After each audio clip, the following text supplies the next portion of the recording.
I use a lot of technology. I use it to level the playing field. So, for example, I have my iPad in front of me. I got my iPad about a year ago, and it's something I just can't live without now. So we utilize technology. We have a large database that we use. We use servers. We have very sophisticated computer programs that we use that can allow us to really level the playing field.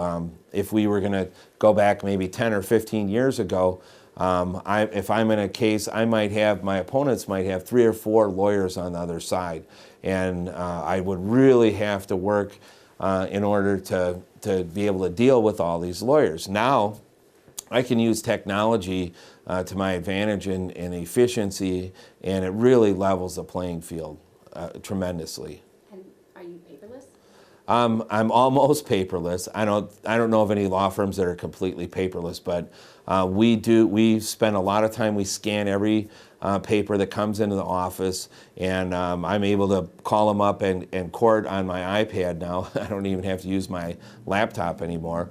And so we are as close to paperless as we can get, and that's our goal.